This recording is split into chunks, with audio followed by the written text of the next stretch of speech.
Hi, welcome to episode 27 of Brand Storytelling Prompts. I'm your host, Carrie Legend. Let's get to today's prompt. What did you most care about when you first got started with your brand? Was it a matter of making enough money to cover your website costs, or was it something more, like proving to yourself that you could make a sale? Tell the story of the one thing you most cared about when you first got started marketing your business. Okay, as always, I'll go first. I'll give my example. When I first got started with carrielegend.com, I thought I had to post the prettiest pictures ever, the cutest video clips, the girl bossy stuff with, let's do it and slay it, girl, type things.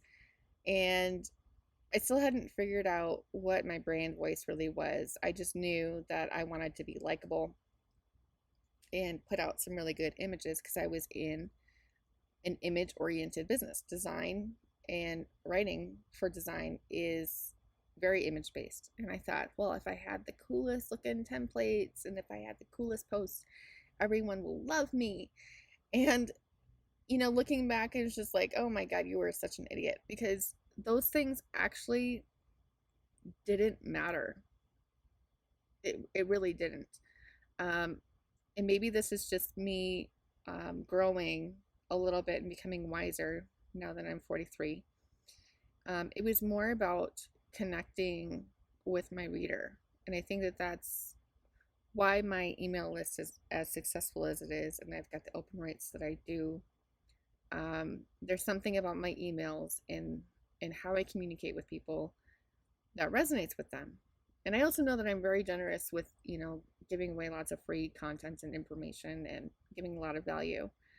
But I thought image was everything, and it's really not.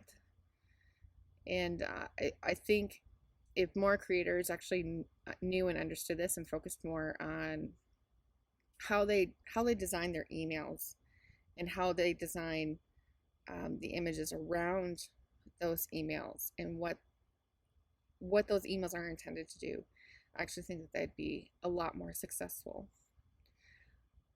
Now I would think, having gone through working in this brand, if I could do it all over again, I would have put a lot more focus on telling stories and evoking emotion in those stories. And looking back, you grow and you learn, but I wish I would have focused more on that instead of more superficial things like whether or not my Instagram post was liked by X number of people or if it was like super cute. Um, those are the things that I wish I would have done.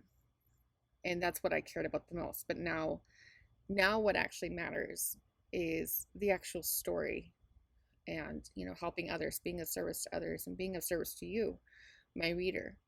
So those are some of the things that I look back on.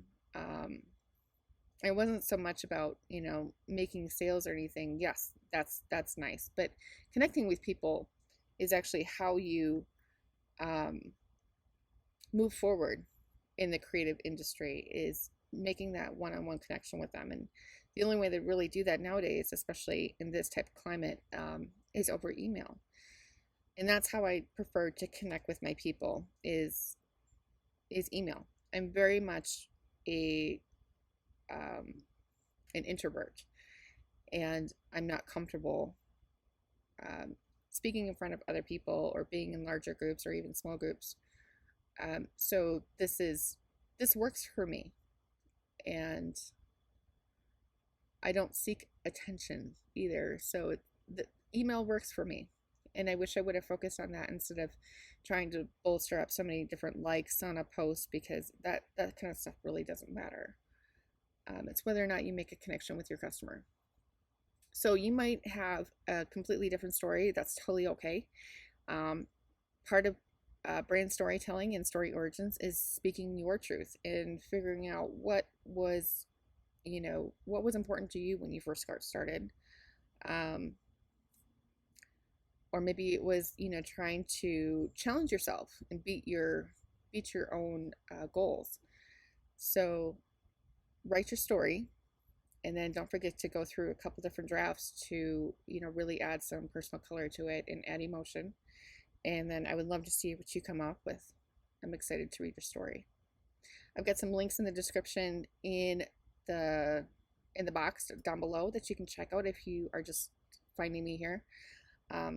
If you are just joining us, this is part of our challenge for writing brand stories that your customers would actually love to hear about.